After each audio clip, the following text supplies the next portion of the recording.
fun. Do you mind if I take a photo of you guys as well while I'm here? Or Sure. You can take a photo, but you can also get stills from Stefan. from PR. I will. Which will be like awesome for your article, but we'll definitely do a picture. Okay, yeah, I will steal the glossy stills as well. Okay.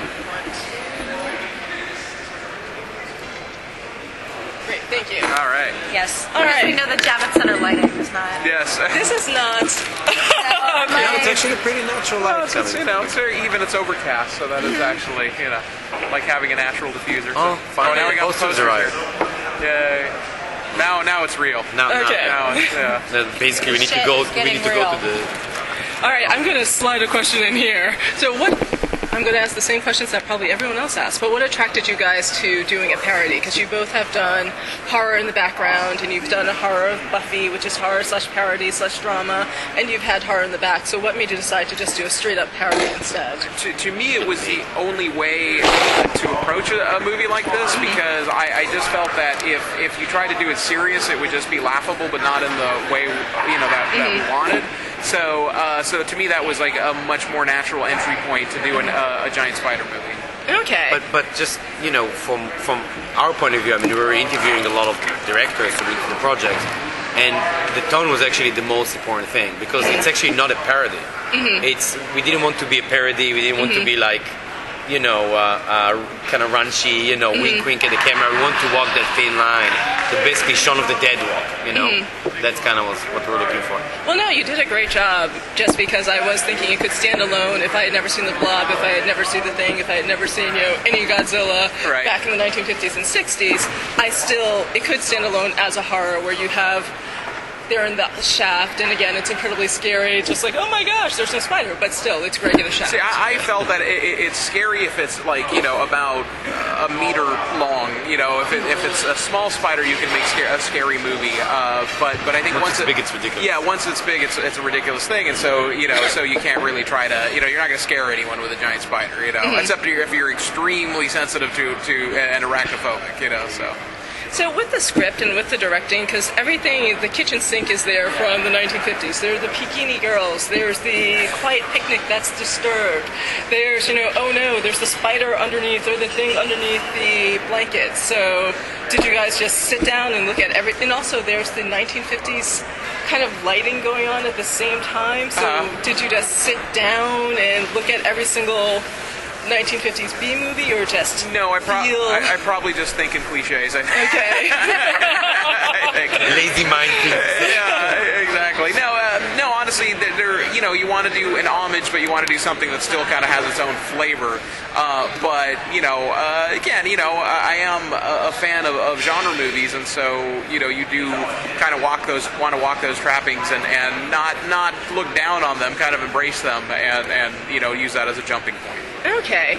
And for you, I did slightly ask this before, but I'll ask it again. Okay, could you speak to how working in this parody yet / horror film compares to your other experiences in straight up horror, straight up in between? Well, I mean, it's interesting because when I approach a character in a role, of course you have to take the genre into consideration, because that is the way which the performance will be perceived. But you also have to break the character away from that and create a real person. And so with the lieutenant, it was actually a really easy role. She was, she was very strict and stringent, and as the movie goes on, she's loosened up by Greg's character and sort of finds that sense of humor a little bit at the end.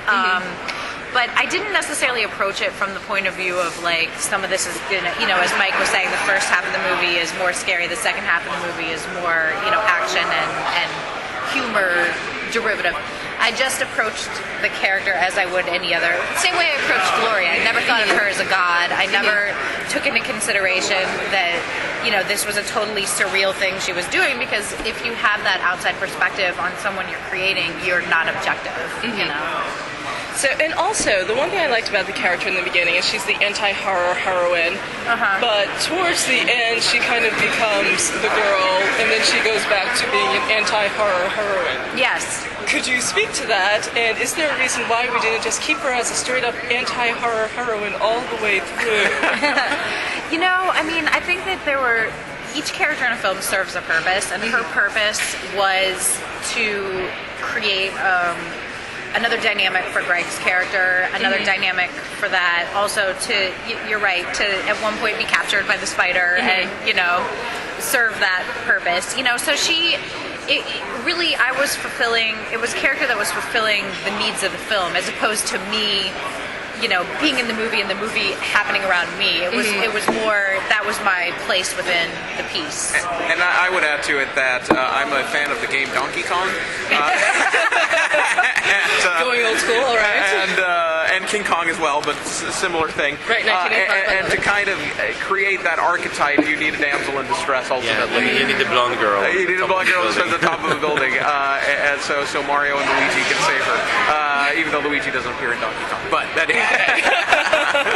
just so my geek credit straight, Okay. Yeah, exactly. Okay. So everything's on the up and up. Yeah. But she served a purpose, and I'm hoping in the sequel that she will get to, show more of her own personality and her side. But Kick a little more ass. in this movie, she was a facilitator. She was someone who helped move the plot forward. Okay. And another thing that I loved about it is just the cast worked incredibly well together. You just had an excellent cast, and not just, Ray Weiss is amazing and Greg is amazing, you guys were amazing, but I mean just the big cameos in the beginning, and I'm not going to check my notes. Okay. But I am going to check my Lloyd notes. Kaufman, we have Lloyd Kaufman. Fangoria. Yes. I forgot his name. Lin Shaye. The head of Fangoria. Yes, Lin Shaye, who was amazing, yeah. So everyone did a great job, and I loved the rhythm of the dialogue, of the back and forth. Were there actual rehearsals or ad-libs? No, not really. It's just that thankfully this is the part where luck plays into a lot of things. It's just that cast just really had a great chemistry, and so we shot it in 17 days, so there was no real chance for proper rehearsals. We were kind of not at all, or any rehearsals. We kind of run and gun. We were able to kind of like play with it back and forth, but thankfully it was really just stuff we'd come up with right before shooting. Okay, I mean, because it just looks so well rehearsed, and then when I think about the dialogue, and there's the back and forth in the beginning of Jose and Greg's character, where it's just, oh no, oh my god, oh poor man, that's amazing. Yeah. That's just them. They just really click. It's just sometimes actors just have a chemistry that you can't contain it, and it was my job to not try to put a restriction on it, just let it flow. That was sort of my thing. It's like, look, this is just kind of magic. What's happening? It's just we really need to capture and make the most of it.